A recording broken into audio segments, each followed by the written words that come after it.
శ్రీవేంకటేశాయ నమః. హరే రామ రామ రామ హరే హరే, హరే కృష్ణ కృష్ణ కృష్ణ హరే హరే, హరే రామ రామ రామ హరే హరే, హరే కృష్ణ కృష్ణ కృష్ణ హరే హరే.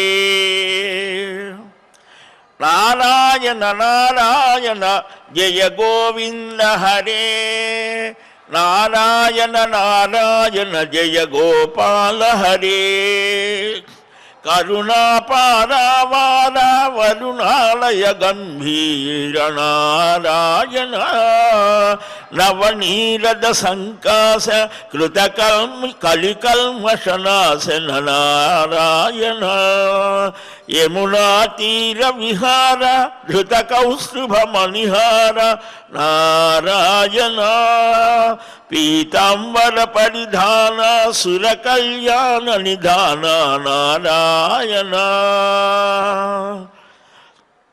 నారాయణ నారాయణ జయ గోవింద హరే, జయ గోపాల హరే. శుక్లాంబరధరం విష్ణుం శశివర్ణం చతుర్భుజం, ప్రసన్నవదనం ధ్యాయేత్ సర్వవిఘ్నోపశాంతయే.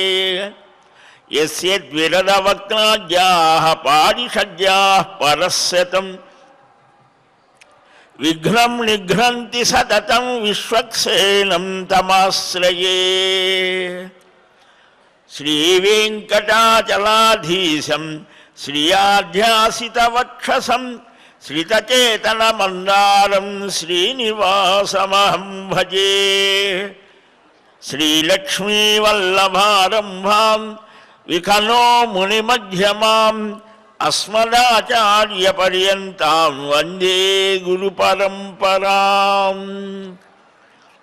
అస్మత్శ్రీ గురుచరణారవిందాభ్యాం నమః.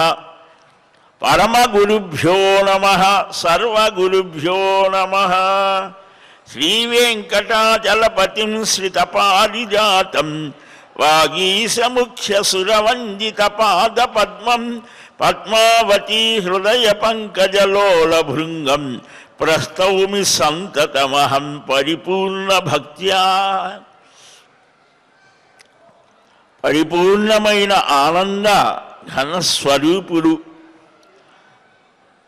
భక్తవాత్సల్యం కలిగిన పరమపురుషుడైనటువంటి శ్రీమన్నారాయణుడు కలియుగంలో ఈ మనుష్యులనందరినీ కూడా అనుగ్రహించడం కోసం అచింత్యమైన, అద్భుతమైన, అప్రాకృతమైన, దివ్యమైన, భవ్యమైన, మనోజ్ఞమైన రూపాన్ని ధరించి సాలగ్రామ స్వరూపంగా అభివ్యక్తమయ్యారు. అటు పరమాత్మ తత్వాన్ని గ్రహించడానికి మహానుభావులు యోగాభ్యాసం చేశారు, యజ్ఞయాగాదులు చేశారు. ఈ క్షేత్రంలో స్వామి పుష్కరిణి తీరంలో 12 పురాణాలలో ఆ వెంకటాచల మాహాత్మ్యం చక్కగా వేదవ్యాస మహర్షి మనకు అందించాడు. మనం చెప్పుకున్నాం యోగ స్థితి. యోగి అయిన వాడు అలాగా నడుస్తాడు. పరమయోగులకు పరిపరి విధముల వరముల నొసగెడి పాదము, తిరువెంకటపతి ఆ తిరమై వెలసినది పాదము అని మనకు అన్నమాచార్య స్వామి అంటాడే. అలాంటి పరమయోగులకు పరిపరి విధముల వరములనొసగే పాదపద్మాలని ఆశ్రయించి ఆ యోగులు యమము, నియమము, ఆసనము, ప్రాణాయామం, ప్రత్యాహారం, ధారణము, ధ్యానము, సమాధి అనేటువంటి 8 విభాగాలతో కూడినటువంటి ఆ యోగ దర్శనాన్ని అనుసరించి సాధనలు చేశారు అని, చేస్తారు అని సర్వయోగాంగములు అలాగా మనలో ఉన్నటువంటి ఈ వికారాలు పోగొట్టుకోవడానికి దాన్ని సనత్సుజాతీయంలో కూడా చెప్తారు. శోకము, క్రోధము, లోభము, కామము, మానము, నిద్ర, ఈర్ష్య, బుద్ధి కలుషితం కావడం, స్వార్థం, అసూయ, ఇవి స్నేహం, ఏవగింపు 12 మనుష్యులకు మహాదోషాలుగా చెప్పారు మహాభారతంలో ఉద్యోగ పర్వంలో సనత్సుజాత మహర్షి. ఏ ఒక్కటి పట్టుకున్నా మనుష్యుని అవి గందరగోళం చేస్తాయి, మూఢబుద్ధి అవుతాడు. కాబట్టి ఏమి ఉండాలి, ఏవి ఉండకూడదో తెలుసుకున్నాము, ఏవి ఉండాలి అవి కూడా చెప్పారు. బ్రహ్మ విద్యలో ప్రవేశం కోరేటువంటి వారు ఈ దోషాలను తొలగించుకోవాలి. దయ లేకుండా ఉండటం, ఇష్టం వచ్చినట్టుగా మాట్లాడటం, క్రూర ప్రవృత్తి, ధర్మము, సత్యము, ఇంద్రియ నిగ్రహము, తపస్సు, మాత్సర్యం లేకపోవడం, అకార్యములు చేయటానికి అంటే చేయకూడని పనులు చేయటానికి సిగ్గుపడాలట. అకార్యేషు హ్రీహి అని వస్తుంది మనకి. హ్రీ అని అంటే సిగ్గుపడటం. దేనికి సిగ్గుపడాలి అని అంటే చేయరాని పనులు, శాస్త్రం నిషేధించిన పనులు చేయటానికి సిగ్గుపడాలి, చెప్పిన పనులు చేయటానికి సంతోషించాలి. ఇలాగా ఈ తపస్సు, అసూయ లేకుండా ఉండటం, యజ్ఞం, ధనం, ధైర్యం, వేద విజ్ఞానం, ఇవి పరమాత్మ సాధనలో మహావ్రతాలు అని చెప్పాడు. మహాగుణాలు 12 చెప్పాడు. ఈ 12లో ఏ ఒక్కటి ఉన్నా చాలు, విశేషమే. అంతేకాదు, అయితే పరిపాలకుడికి ఉండాలని ధృతరాష్ట్రుడు చెప్తాడు ఉద్యోగ పర్వంలో సనత్సుజాత మహర్షి. అందరికీ ముముక్షువైన వాడికి, భక్తుడైన వాడికి, సాధకుడైన వాడికి, అందరికీ సామాన్యులకు కూడా ఉండవలసినవే ఇవి. వీటిల్లో ఏ ఒక్కటి లేకపోయినా పరిపాలకుడైన వాడు పతనమవుతాడని చెప్పాడు అక్కడ ధృతరాష్ట్రుడు. మదో అష్టాదశ దోష సస్యాత్ పురాయో అప్రకీర్తిత. మదం అనేది కూడా దీంతో ఉంటుంది అని, ఇవన్నీ కూడా పోగొట్టుకోవయ్యా అని, ఈ లక్షణాలు పోవడం కోసం సౌహృదే షడ్గుణ వేదితవ్యా పంచభ్యో నివర్తయతి తాదృశ్య. ఇంద్రియ నిగ్రహం పరిపాలకులకు, సాధకులకు అందరికీ సమానంగానే చెప్పాడు. ఈ ఇంద్రియాలు ఎలాగబడితే అలా కాదు అని. ఇవి లక్షణాలు పెంచుకున్నటువంటి మానవులు సర్వోన్నతులు అవుతాడు. సరే, నిన్న మనం చెప్పుకున్నాం ఏంటి, ఈ తపస్సు, స్వాధ్యాయం, ఇంద్రియాలను వెనక్కు మరలించడం, ప్రత్యాహారము అని అంటారు. యోగికి ఇది చాలా అవసరం, మనకు కూడా అవసరమే. వరాంచికాని అంటే ఈ ఇంద్రియాలు అంటే కన్ను, ముక్కు, చెవి, నాలుక, ఇవన్నీ, ఈ చర్మం, ఇవి బాహ్య ప్రపంచం వైపే నడుస్తాయి. ఒక పెద్ద శబ్దం వచ్చింది, వెంటనే తల తిరిగి తల అలాగా వచ్చేస్తాం. లేదా మంచి పాటలు విన్నాం, అది పోతుంది, సహజంగా జరిగేది. కానీ ఒక లక్ష్యంలో ఉన్నవాడికి ఇవేవి పని చేయవు. భాగవతంలో అవధూత యదు సంవాదంలో కూడా 24 మంది గురువులు ఉన్నారు నాకు అని అంటారు. అవధూత చక్రవర్తి మహానుభావు. మనం తెలుసుకుంటే ప్రతిదీ గుణపాఠమే. భూమి నుంచి సహనాన్ని నేర్చుకున్నానంటాడు. ఒక స్త్రీ అప్పుడు మజ్జిగ తిరుగుతోంది, ధాన్యాన్ని దంచేవారు పూర్వం. ఆ దంచుతూ ఉంటే ఈ కన్య ఆమె వివాహం కోసం చూడటానికి వచ్చారు. ఇంట్లో ఎవరూ లేరు, పెద్దవాళ్ళు ఆతిథ్యం ఇవ్వాలి. ఇప్పుడైతే మా నాన్న లేరు, పమ్మని ముఖం మీదనే చెప్తారు. మనం అలాగే ట్రైనింగ్ ఇస్తున్నాం. కానీ అలా కాదు, అయ్యో పెద్దవాళ్ళు వచ్చారు మనం ఎలాగాని ఆ అప్పుడే దంచాలి. ఆ ధాన్యాన్ని దంచుతూ ఉంటే ఈ గలగల శబ్దం వస్తుంది కదా, ఈ శబ్దానికి ఓహో వీరికి ఏమీ ఇంకా అంత ధనవంతులు కాదనుకుంటారేమో అని గాజులు చాలా ఉంటే ఆ గాజులన్నీ తీసి ఒక్క గాజు వేసుకొని ఆమె ధాన్యాన్ని దంచుతుంది. అది చూశాడు ఈయన. అంటే ఒక లక్ష్యాన్ని సాధించదలుచుకున్నటువంటి వాడు ఈ శబ్దాలన్నింటినీ వదిలివేసి ఒక్కదాని ఎందే లక్ష్యం ఎందే మనస్సు అని అక్కడ తెలుసుకున్నారట.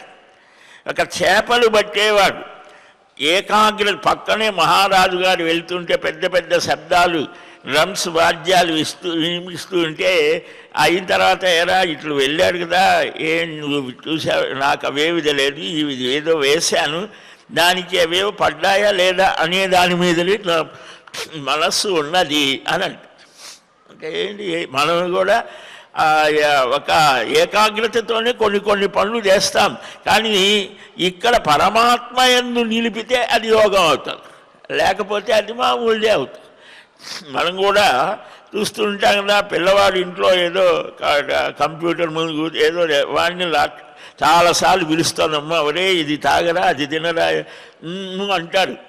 తర్వాత వాడు ఇది చెప్పాను కదా ఏమో నాకు తెలియదు అంటే ఏమిటి, ఈ చెవి పనిచేయటం లేదా, చెవిటి వాడేం కాదు కదా అంటే ఏమిటి, మనస్సు అక్కడ లేదు. మనస్సు ఎక్కడ ఉంచితే ఆ ఇంద్రియాలు అక్కడే పనిచేస్తాయి. అదే యోగం అంటే. అది పరమాత్మ మీద ఉంచమని యోగ దర్శనం మనకు సూచిస్తుంది. ఈ ఇంద్రియాలను వెనకకి మరల్చి ఆ లోపల ఉన్నటువంటి అంతర్జ్యోతిని దర్శించమని చెప్పారు. ఇలాగా ఇంద్రియ జయం లేకుండా నేనేదో ధ్యానం చేస్తానని కళ్ళు మూసుకుంటే అది అబద్ధం, ఏమీ ఉపయోగం లేదు. ఎలాంటి ధ్యానం చెయ్యాలి? దీర్ఘమాహం ఉదారాంగం సర్వాలంకార భూషితం. ఆ ధ్యానంలో పరమాత్మ స్వరూపాన్ని వర్ణిస్తున్నారు. చక్కగా మన శ్రీనివాస స్వామిని చూస్తే అంతకంటే ఇప్పుడు ప్రత్యేకంగా ఎవరు అక్కరలేదు. ఆ చక్కని చిరునవ్వుతో పెద్ద నామంతో మన కోసం శంఖచక్రాల్ని ధరించి తన పాదాలని ఆశ్రయించమని సూచించేటువంటి అద్భుతమైన సుందరమైన మోహనమైన మధుర మనోజ్ఞ కోమల శ్యామల స్వరూప ఆ స్థితి కలిగినటువంటి స్వామి కంటే మనకు ఇంకా వేరే ధ్యానం ఏమున్నది? ఈ తిరుమల యోగులు ఉన్నారు, కొందరు మహానుభావులు. రామాయ శ్రీ వెంకటేశాయ నమః అన్నట్లుగా హతీరాం బావాజీ ఆ రామచంద్రమూర్తిని శ్రీనివాసుల్లో శ్రీవారిలో దర్శించాడు ఆయన మహాయోగి. రామపత్రాలని ఆ ఆకులు తిని ఇప్పటికి కూడా అక్కడ చూపిస్తారు కదా, అలాగనే వెంగమాంబ రాజయోగ సారం రాస్తారు.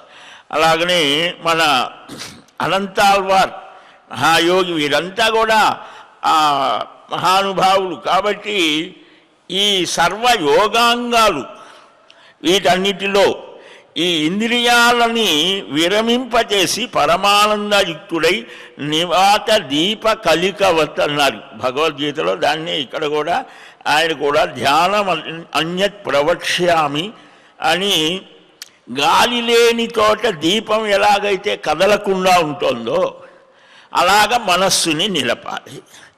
సుషుప్తిలో లాగా అంటే నిద్రపోయేవాడిలో ఏ విధమైన చైతన్యం బాహ్యమైనటువంటి విషయాల యందు ఉండదో ఆ విధంగా యోగి అయిన వాడు ఉంటాడు. ఏది వినడు, తినడు, చూడడు, స్పృశించడు. అలాంటి స్థితిలో ఆత్మ నిర్మలము, శుద్ధము, సచ్చిదానంద స్వరూపము, సర్వోపాధి వినిర్ముక్తముగా యోగులకు నిశ్చయంగా భాషిస్తోంది. అద్దంలో మన ప్రతిబింబంలాగా ఆత్మానుభూతి కలుగుతోంది. దీనికోసం మహానుభావులు పరితపిస్తారు. ఆ అమేయమైన ఆత్మ పరిజ్యోతి మాయ కలిగిన కలవారికి మాయ కలిగిన దానిలాగా అది నశిస్తే నిర్మల బ్రహ్మస్వరూపంగా భాషిస్తోంది. ఈ ధారణ అందుకనే శుభాశ్రయం అని ఆ రూపధ్యానం చెప్పారు. అవి చేయగా స్థితి ఇది కలుగుతోంది. పరమాత్మని పరాత్పరుడిగా, పరమ పవిత్రుడిగా, పవిత్రానాం పవిత్రం అని మనం చదువుతాం కదా. ఆ పరమ పవిత్రుడు పరమాత్మ ఆ రూప దర్శనం అవుతోంది. జ్యోతిర్మయంగా కొందరికి దర్శనం, వారి వారి స్థితిని అనుసరించి ఆ దివ్యానుభూతి కలుగుతోంది. ఆ పరమ నిర్మలమైన ఆనందమైన పరమ శాంతమైన స్వరూపం ఆ పరబ్రహ్మ అని నిత్యమైన పూర్ణమైన ఆకాశ మధ్యస్థం అంటే దహరాకాశం మన హృదయమే ఆకాశ స్వరూపంగా చూపించారు. ఈ ఆకాశ మధ్యంలో ఆ స్వరూపాన్ని యోగులు సనాతనులు అవికారి అదులు సిద్ధులు పరబ్రహ్మంగా కీర్తించబడినటువంటి ఆ పరమానంద స్వరూపుని గోవిందుని హృదయంలో దర్శిస్తారట. అది పరమయోగులకు పరిపరి విధముల అంటే అన్నమాచార్య స్వామి ఎంత అద్భుతంగా గానం చేస్తాడు. ఇది ఈ ధ్యానం అనేటువంటిది ధారణ అనేది నిన్న చెప్పుకున్నాం. ధ్యానం వల్ల ఈ రూపధ్యానం నిశ్చలంగా ధ్యానం ఒకటే అవుతోంది అని. ఈ సంప్రజ్ఞాత సమాధి అసంప్రజ్ఞాత సమాధి స్థితి అది సమాధి సమ్యక్ ఆది. ఈ నాదరూపునిగా ప్రణవంలో ఉన్న పరానంద స్వరూపుడైన నారాయణుణ్ణి స్మరించాలిట. అట్టి నారాయణుడు ఆ ప్రణవస్వరూపుడు అర్ధమాత్రోపరి భాగంలో నాదరూపుడిగా ధ్యానించాలి. ఆ నాదం బ్రహ్మానంద స్వరూపం. నాద బ్రహ్మోపాసన చేశాడు. శ్రీరాముణ్ణి నాదరూపంగా ఉపాసించాడు. నాదబ్రహ్మ త్యాగయ్య 24,000 కృతులు చెప్పాడు. ఆ కీర్తనలు ఎన్నో ఉన్నాయి. ఆ నాదస్వరూపుడిగా రాముణ్ణి భావించాడు. ప్రణవనాదం ఆ ప్రణవ అకారం బ్రహ్మస్వరూపం, ఉకారం విష్ణుస్వరూపం, మకారం రుద్రరూపంగా నారద పురాణం మనకు చెప్తోంది. ఈ పరబ్రహ్మ ఈ త్రిమూర్త్యాత్మకమైన స్వరూపం వాచ్యము, పరబ్రహ్మ వాచ్యము ప్రణవం. ప్రణవం వాచకము, పరబ్రహ్మ ప్రణవములకు వాచ్యవాచక సంబంధం అభేద అని అన్నారు. వాచ్యానికి వాచకానికి ఏ భేదము లేనటువంటి స్థితి. ఈ యోగి అయిన వాడు ప్రణవ జపాభ్యాసం చేస్తారు. అందుకనే మనకు 4 గంటల నుంచి 6 గంటల దాకా ఉన్న సమయం ఆ మహర్షులు మౌనులు యోగులు తపస్సిద్ధులు, ఇది సిద్ధభూమి వెంకటాచలం. ఆ సిద్ధులైనటువంటి మహానుభావులు ఎప్పుడు ఇక్కడ ధ్యాన జపాదులు చేస్తూ ఉంటారు. ఆ ప్రణవ జపాభ్యాసం కలిగిన వారు మోక్షాన్ని పొందుతారయ్యా. ఆత్మతో నిర్మలమైన కోటి సూర్య ప్రభాభాసమానమైన ఆ పరమాత్మ ధ్యానాన్ని చెయ్యాలి. సాలగ్రామ శిలారూపంలో ఉన్నటువంటి ఆ దివ్య రూపాన్ని ధ్యానించాలి. ఈ విష్ణు సంబంధమైన జ్ఞానం తెలిసిన యోగీంద్రులు ఉత్తమ మోక్షాన్ని పొందుతారయ్యా.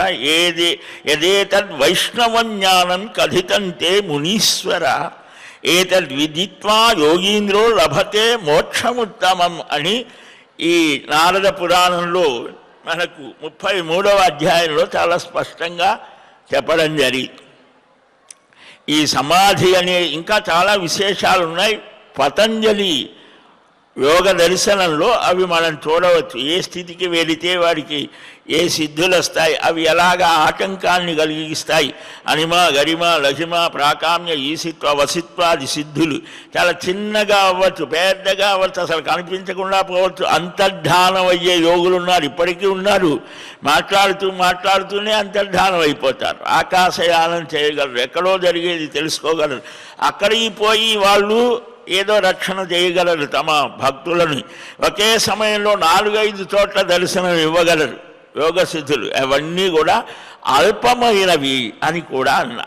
అందుకని ఒక మహానుభావుడు నీటి మీద నడిచి వస్తూ ఉంటే రామకృష్ణ పరమహంస కాలంలోని అంటే చాలా కష్టపడి నేను ఇది సాధించానంటే చాలా బాగుంది. ఎన్నాళ్ళు పట్టింది, 20 ఏళ్ళో 25 ఏళ్ళలో పట్టింది.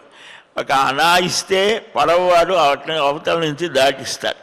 దీనికోసం ఇంత జీవితం వృధా చేసుకున్నావా అంటే అంటే ఏమిటి? ఇవన్నీ చాలా అల్పమైనటువంటివి, పరమాత్మానుభవానికి అక్కర్లేనటువంటి. కనుక ఉత్తమమైన మోక్షాన్ని పొందటానికి ఏమి సాధన చేయాలి? ఇవి ఇక్కడ సంక్షేపంగా చెప్పిన విషయాలు. ఈ సమాధి స్థితిలో ఈ మహా ఆనంద స్థితి కలుగుతోంది. దానిలో కూడా సంప్రజ్ఞాత అసంప్రజ్ఞాత సమాధి విభాగం, ఆ సమాధి స్థితిలో ఉన్నటువంటి వాడి లక్షణాలు ఎలాగా ఉంటాయి నిన్న మనం చెప్పుకున్నాం. సదాశివ బ్రహ్మేంద్రులు మహానుభావులు, ఆయన ఎంతటి గొప్ప స్థితి అంటే 16వ శతాబ్దే. అంటే మనం పురాణాల్లో చెప్తున్నాం కదండి, ఎవరైనా ఉన్నారా అని కూడా మనకు సందేహం రావచ్చు. ఎందుకని మనం తినే ఆహారం, ఈ శరీరం లేకపోతే మనం ఏమో అనేటువంటిది, ఆహారం లేకపోతే ఏమో అనేటువంటి స్థితిలోనే ఉన్నవాళ్ళం, సామాన్య స్థితి. ఆ మహానుభావులు ఒక చోట లంబికా యోగంలో కూర్చున్నాడు. ఆ అమృత ధార వారికి అందుతోంది అని అలా కూర్చొని కొన్ని నెలలు గడిచిపోయాయి కావేరీ తీరంలో. నిన్నలాగా స్పృశించుకున్నాం. అక్కడ కూర్చుంటే మేట, ఇసుక మేట వేసింది. అప్పుడప్పుడు నదీ తీరాల్లో ఉన్నవారికి తెలుస్తోంది వరదలు వస్తాయి. ఆ వరదల్లో కూలిపోయాడు. ఆయనకి ఆ లంబికా యోగంలో ప్రత్యేకంగా ఇప్పుడు కూడా సముద్రాల్లో ఏదో బంకర్లని ఏవో కూర్చుంటారంటారు కదా, అలాగా ఆయనకి ఏమున్నది, ఇసుకలో హాయి కూర్చున్నారు ఆ లంబికా యోగం. కొన్ని నెలలు గడిచిపోయాయి, సంవత్సరాలు గడిచాయి.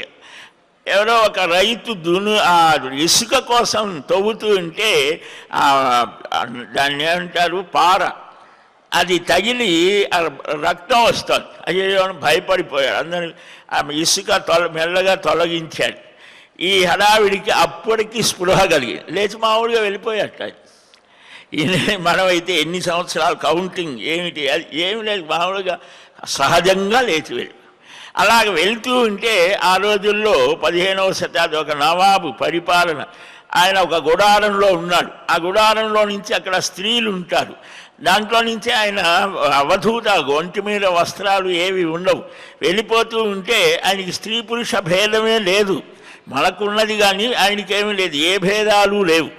అలాగ పోతూ ఉంటే వాడికి కోపం వచ్చింది. నేను ఇంతటి రాజుని, నా పరివారం ఇంత, ఇది మనకేవో ఉంటాయి కదా చాలా కిరీటాలు, అవి చూసి ఆయన వీడెవడో పిచ్చివాళ్ళలాగా ఉన్నాడు, ఇలా వచ్చాడని చెయ్యి నరికేస్తాడు. ఆ చెయ్యి తెగి పడిపోతుంది, రక్తం కారుతోంది. అయినా కూడా నా చెయ్యి తెగిపోయింది అనే స్పృహ కూడా లేదు, ఆయన పోతూ ఉంటాడు. కొద్దిసేపటికి వాడికి జ్ఞానోదయం అయింది, కాళ్ళ మీద పడతాడు. ఈయన ఎవరో మహానుభావుడు, ఏడుస్తాడు. ఏమిట్రా నాయనా, ఏంటంటే నా చెయ్యి నువ్వు నరికావా? సరే, ఇది చూశాడు. ఇది చూస్తే మళ్ళా ఆ చెయ్యి వస్తోంది. అలాంటి సిద్ధులు చూపించిన మహానుభావులు ఉన్నారు. ఎలాగా అంటే ఇది కూడా తంజావూరు రాజుకి ఆయన సంతానం లేకపోతే మంత్రోపదేశం చేస్తాడు ఇసుకలో. ఇప్పటికి కూడా ఆ తంజావూరులో ఉన్నది, ఆ సరస్వతి మహల్లో ఆ పెట్టెలో పెట్టి విజయరాఘవ మహారాజు ఆ కాలంలో ఉన్నటువంటి రాజు. కాబట్టి ఈ సమాధి స్థితి అనేటువంటిది చాలా విశేషంగా యోగులకు నిర్వికల్ప సమాధి, అది వాడి పరమగమ్యం.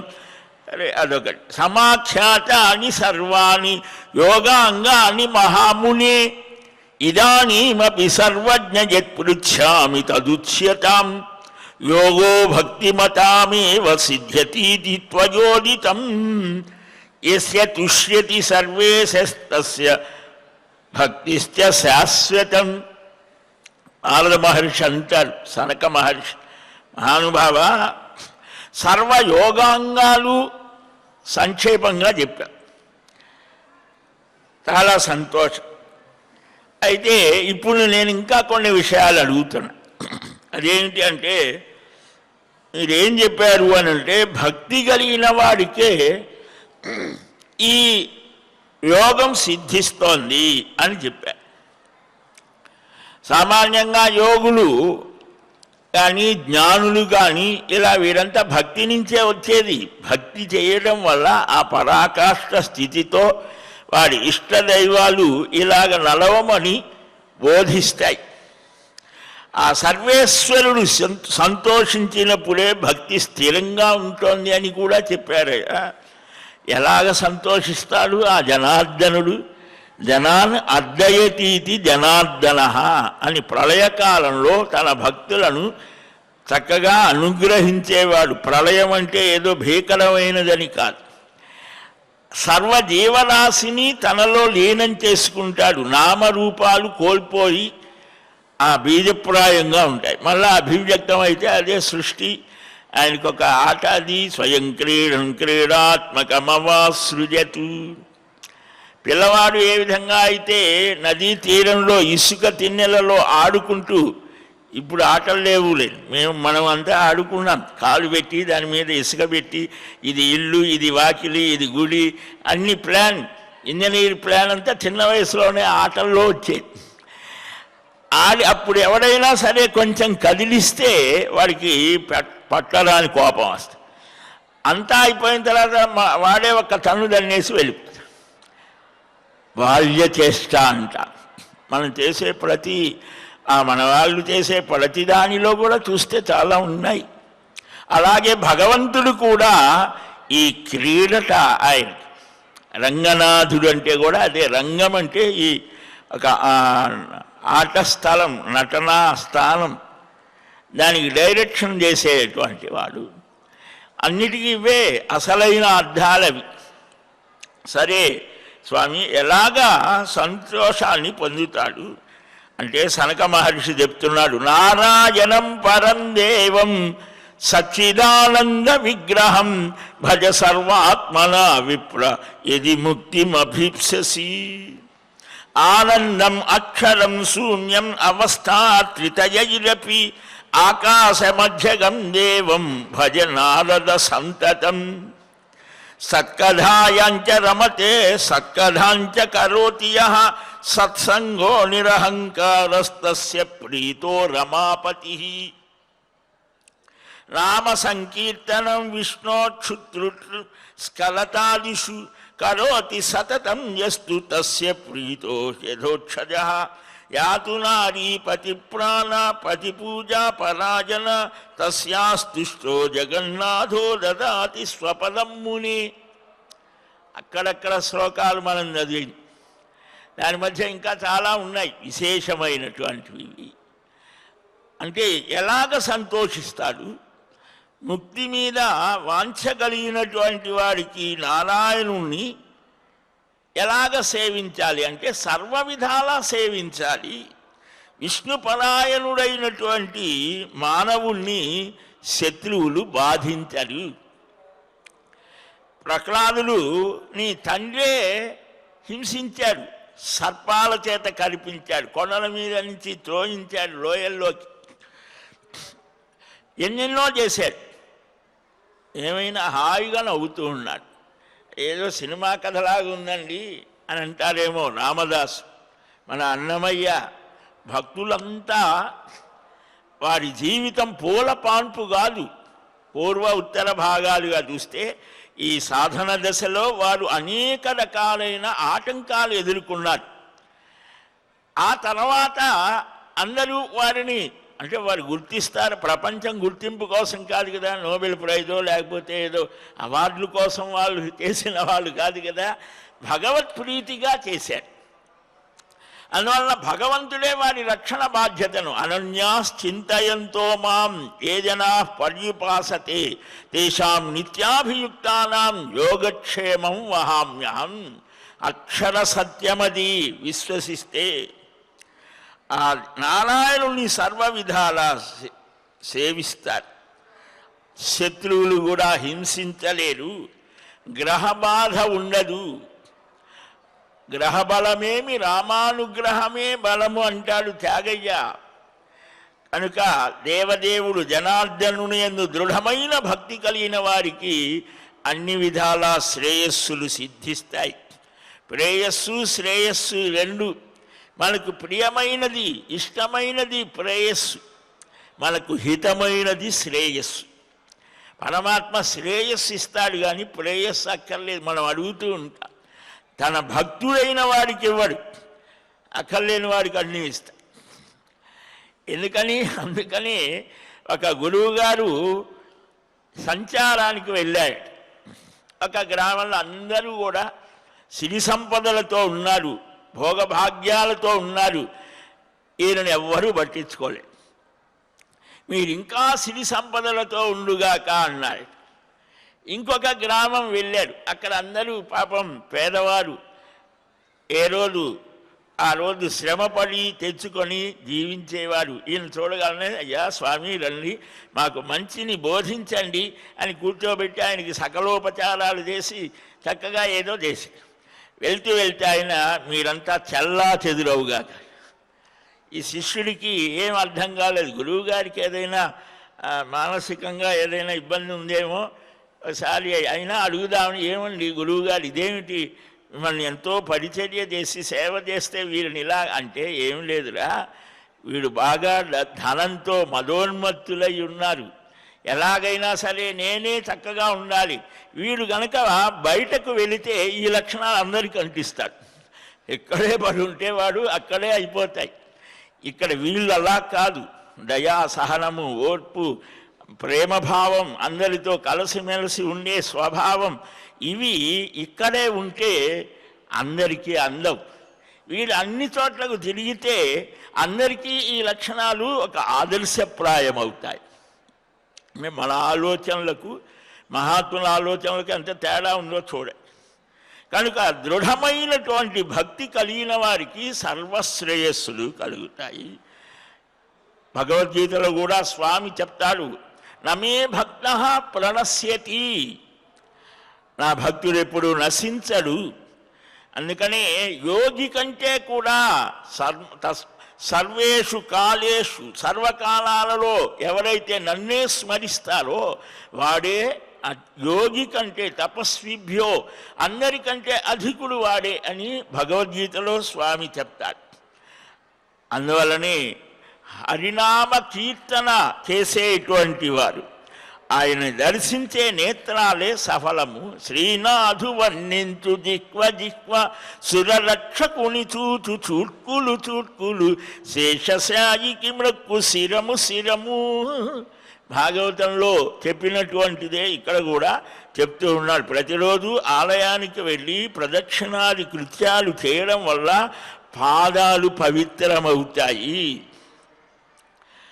ఆ హరిని పూజించే చేతులు ఆ పూజ చేయడం చేత, అర్చన చేయడం చేత కేశవాయ నమః నారాయణాయ నమః అని ఆ పుష్పాలు స్వయంగా తోట వేసి ఆ పుష్ప మాలికలు కట్టి స్వామికి వేసి ఆ నామాలు ఆ పుష్పాలతో చేస్తూ ఉంటే ఎంత ఆనందంగా ఉంటుంది. అనంతాల వారు ఇక్కడ స్వామికి ఆ తోట గురువుగారి పేరుతో వేసి అవి చేసేవాడు.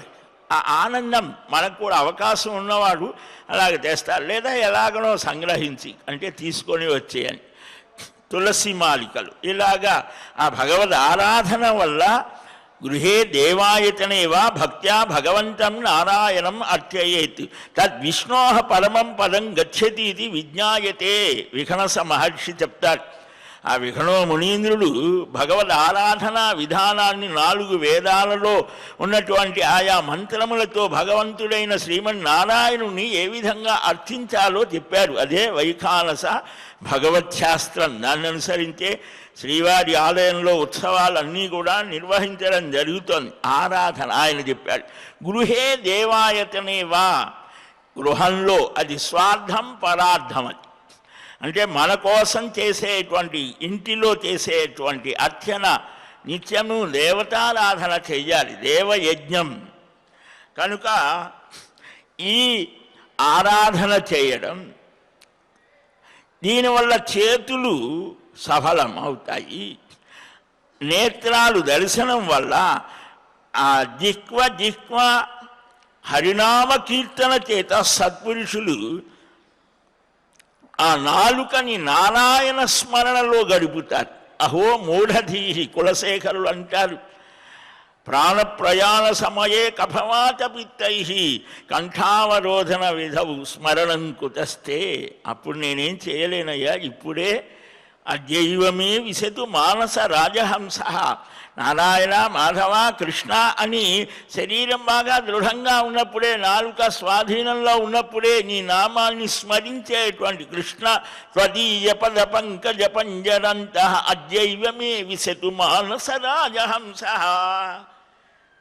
ఇప్పుడే నా ఆ మనస్సు అనేటువంటి ఆ హంసను నీ పాద పద్మాల లాంటి పాదపద్మాలను ఎందు నిలిచేటువంటి స్థితిని అనుగ్రహించవయ్యా. నరకంలో పడేసినా నాకేం దిగులు లేదంటాడు. అయ్యో అహో మూఢధీహి, ఈ మూఢ మానవులంతా నారాయణ 4 అక్షరాలే కదా, నారాయణ కృష్ణ గోవింద అనటానికి కూడా బాధపడి భంగపడి చేయకుండా అక్కర్లేని విషయాల్లో మునిగిపోతూ కాలాన్ని వృధా చేస్తున్నారే, నరకానికి క్యూగట్టిపోతున్నారే అని జాలిపడ్డాడు మహానుభావుడు. కనుక ఆ హరినామాన్ని కీర్తించేటువంటి సత్పురుషులు ఆ నాలుకకు అదే సార్థకం అంటారు. చేతులెత్తి 3 సార్లు సత్యం సత్యం పునఃసత్యం ఉద్ధృత్య భుజముచ్యతే తత్వం గురు సమం నాస్తి న దేవః కేశవత్పరః. సనక మహర్షి చెప్తున్నాడు. ఈ చేతులు పైకెత్తి చెప్తున్నానయ్యా 3 సార్లు. ఎందుకనయ్యా పునఃసత్యం అని మనకు పురాణాల్లో చాలా చోట్ల వస్తుంది. అంటే శరీరంతో, మనస్సుతో, వాక్కుతో, అంటే త్రికరణ శుద్ధిగా నేను ఏది నమ్మానో అదే చెప్తున్నాను. హరిశరణం హరిశరణం అని సనక సనందనాదులు ఎప్పుడు కూడా సర్వ ప్రాణికోట్లలో ఆ శ్రీహరి యొక్క స్వరూపాన్ని దర్శిస్తారట, భాగవతంలో వస్తారు. కనుక ఈ సత్యాన్ని చెప్తున్నాను. ఏమిటది? గురువుతో సమమైన తత్వము, హితము, మరొకటి లేదయ్యా. ఈ సంసార సారం హరి సమర్థ్యము, సారము లేని సంసారమందున సంతారకమైనది నీనామొకటే అంటాడు గోపన్న. కాబట్టి సుదృఢమైన మహామోహప్రదాయకమైన సాంసారికమైన క్లేశాలకు ఛేదనం కలిగించేటువంటిది హరిభక్తి అనేది. ఒక పరసు గండగొడ్డల్లాంటిది. హరినామ స్మరణచే ఏవి కలుగుతాయో భాగవతంలో చాలా స్పష్టంగా చెప్తారు సుఖయోగి. నామ సంకీర్తనం యస్య సర్వపాప ప్రణాశనం ప్రణామో దుఃఖ శమనః తం నమామి హరిం పరం. శ్రీమద్భాగవతంలో చిట్ట చివరి నిర్ణయం. కాబట్టి హరేన్నామ హరేన్నామ హరేన్నామైవ కేవలం కలౌ నాస్త్యేవ నాస్త్యేవ నాస్త్యేవ గతిరన్యథా. నాస్తి నాస్తి కలౌ నాస్తి హరినామ వినా గతి. తస్మాద్యత్నేన జప్తవ్యం హరేన్నామైవ కేవలం. ఈ కలిలో ఏమీ చెయ్యలేమురా. ఎలాగా అంటే ఇదిగో ఈ హరిస్మరణ చెయ్యి. హరియను 2 అక్షరములు హరింతును పాతకములు అంబుజనాభా. హరి నీ నామ మహత్వము హరి హరి పొగడంగవశమే. హరి శ్రీకృష్ణ. కృష్ణ శతకం చెప్పండి పిల్లలకు, దాంట్లోదే ఇది. కంద పద్యాలు చాలా సులభంగా, అది జీవితాన్ని తేజోభరితం చేస్తోంది. కనుక ఆ కృష్ణ భక్తి, ఆ మనస్సు నామ సంకీర్తన పరాయణమైనటువంటి వాక్కు అని అంట. అందుకనే మనవాడు ఏ పని చేసినా హరి నారాయణ రామరామ అని ప్రతి సన్నివేశంలో కూడా భగవన్నామాన్ని కృష్ణ అని అనేటువంటి వారు. ఆ అనడం చేత పిల్లలకు కూడా ఆ పేరు ఎందుకు పెట్టడము అని అంటే, ఈ పిల్లల పేర్లు పెట్టడం కానీ పరిహాసంగా మాట్లాడిన అజామిలోపాఖ్యానంలో వస్తారు. కాబట్టి ఏ రూపంగా అయినా సరే భగవంతుణ్ణి స్మరిస్తే మన పిల్లల పేర్లతో, అందుకనే ఆ పేర్లు భగవన్నామాన్ని పెట్టమన్నారు. అలాగ పెట్టడం వల్ల ఆ పిల్లల మీద ఉన్న ప్రేమతో అయినా స్మరిస్తే, వాడిలో అంతర్యామిగా ఉన్నాడు కదా పరమాత్మ, కనుక ఆయన్ని స్మరించినట్టే అలాగనే విష్ణు కథాసార పూరితమైనటువంటి శ్రోత్రములు ఈ చెవులకు నిరంతరం భగవంతుని యొక్క సత్కథాశ్రవణం అభ్యాసం చేయించాలి. కన్నాంజలి సంపుటైరహరహ సమ్యక్ పిబత్యాదరాత్ వాల్మీకేర్వదనారవిందగలితం రామాయణాఖ్యం మధు జన్మ వ్యాధి జరా విపత్తి మరణైరత్యంత సోపద్రవం సంసారం స విహాయ గచ్చతి పుమాన్ విష్ణోపదం శాశ్వతం స్కాందపురాణంలో అంటారు. ఆ రామ కథామృతాన్ని చెవులనేటువంటి దోసులతో దుర్రుకోవాలట. అంటే ఈ చెవి ద్వారా భగవత్ కథలు వినడం చేత ఆ హృదయంలో పరమాత్మ శబ్ద రూపంలో ప్రవేశిస్తాడు.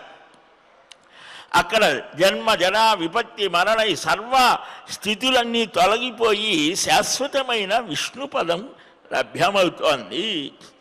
కనుక వినరో భాగ్యము విష్ణు కథ అంటాడు అన్నమాచార్య స్వామి.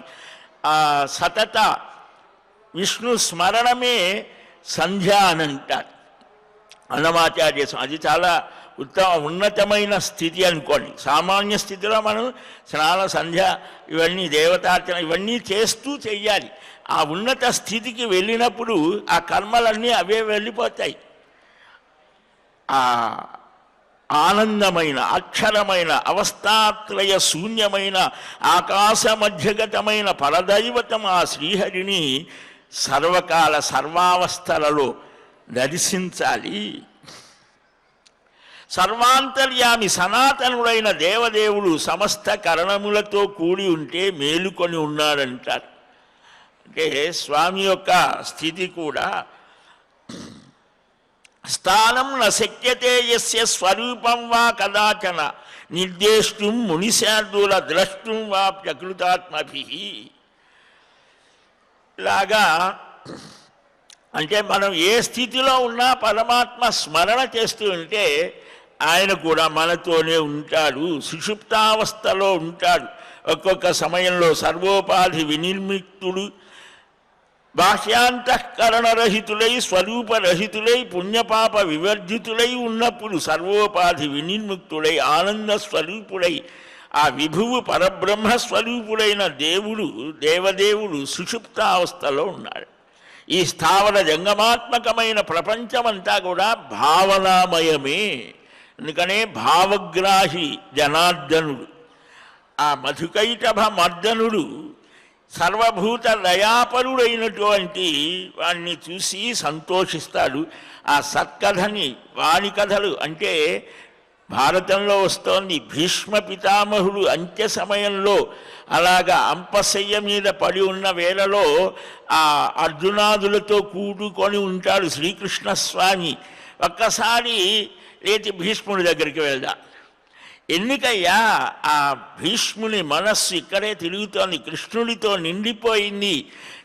తాతగారి ద్వారా ధర్మాలన్నీ వినిపించాలనుకున్నాడు. తాను చెప్పినా కూడా కుదుట పడని మనస్సుతో ఉన్న ధర్మరాజుని చక్కని ఒక ధార్మిక ప్రవృత్తి కలిగిన రాజు ఎలాగ ఉండాలో చూపించాలి ప్రపంచానికి.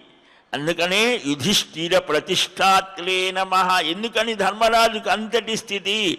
తాను చేసే ప్రతి పని కూడా ఇది ధర్మమా కాదా అని ప్రతి క్షణం ఆలోచించి చేస్తారు.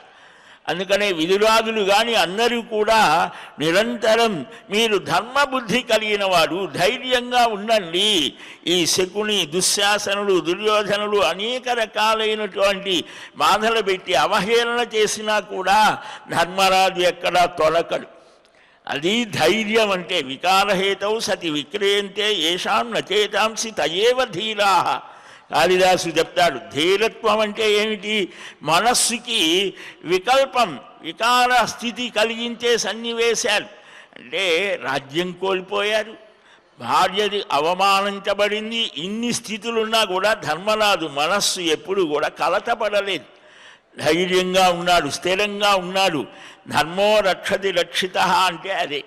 అలాంటి స్థితిలో ఉన్నాడు కాబట్టే వచ్చాడు. మరి ఎందుకు చేయలేదయ్యా అనేది కూడా ఒక ప్రశ్న ఉన్నది. బావా నేను అప్పుడు ఏదో అక్కడికి వెళ్ళాను సాల్వుడిని చంపడం కోసం, ఇంకా ఏవేవో చెప్పాడు. కానీ అసలైన కారణం ఏమిటి? ఇంత స్థితిలో రాజసూయ యాగం చేయాలి అని అనుకున్నప్పుడు, కృష్ణుడి సలహా తీసుకుని ఉన్నప్పుడు, ఇంత అవస్థపడినప్పుడు, మరి ఇక్కడికి వెళ్ళినప్పుడు, దూదానికి వెళ్ళినప్పుడు కృష్ణ స్మరణ చేయాలి. అందుకని ఆయన రాలేదు. కనుక సర్వకాల సర్వావస్థలు అంటే ఒక కర్మిష్టి ధర్మరాజు. ఆ కర్మాచరణలోనే భక్తి జ్ఞానం అన్నీ సకల మహర్షులను ఉపాసించి సకల ధర్మాలు తెలుసుకున్నటువంటి వాడు. కనుక అట్టి విషయంలో స్త్రీకి పురుషుడికి ఏ స్థితులలో అసూయ లేనటువంటి అహంకార వర్జితులైన వారికి, భగవద్ ఆరాధన తత్పరులైన వారికి ఈ భగవజ్ఞానం కలుగుతోందయ్యా. శ్రీహరి సంతోషిస్తాడు. ఎవరికి సంతోషిస్తాడంటే ఇన్ని చెప్పాడు.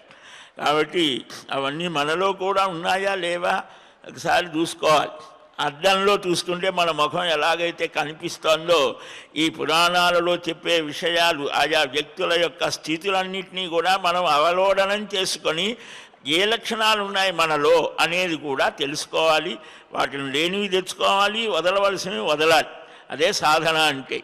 అలాంటి స్థితిని సర్వమానవులకు అనుగ్రహించమని సర్వేశ్వరుడిని మనం ప్రార్థిద్దాం. శ్రీకృష్ణ గోవింద హరే మురారే, హే నాథ నారాయణ వాసుదేవ, గోవింద జయ జయ గోపాల జయ జయ, రాధారమణ హరి గోవింద జయ జయ, హరి రామ రామ రామ హరి హరి, హరి కృష్ణ కృష్ణ కృష్ణ హరి హరి. స్వస్తి ప్రజాభ్యః పరిపాలయంతాం న్యాయ్యేన మార్గేణ మహీం మహీశాః. గోబ్రాహ్మణేభ్యः శుభమస్తు నిత్యం. లోకాः సమస్తాः సుఖినో భవంతు. కాలే వర్షతు పర్జన్యः పృథివీ సస్యశాలినీ దేశోऽयं క్షోభరహితో. బ్రాహ్మణాः సంతు నిర్భయాः, అపుత్రాः పుత్రిణः సంతు పుత్రిణः సంతు పౌత్రిణः, అధనా సధనా సంతు జీవంతు శరదాం శతం. శ్రియకాంతాయ కళ్యాణ నిధయేర్ధినాం, శ్రీవేంకట నివాసాయ శ్రీనివాసాయ మంగళం. బలం విష్ణోః ప్రవర్ధతాం. సర్వం శ్రీకృష్ణార్పణమస్తు. వాసుదేవ నారాయణ ముకుంద మాధవ శ్రీహరి గోవింద వాసుదేవ. ఏడుకొండలవాడ వెంకటరమణ గోవింద గోవింద గోవింద గోవింద గోవింద.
Oh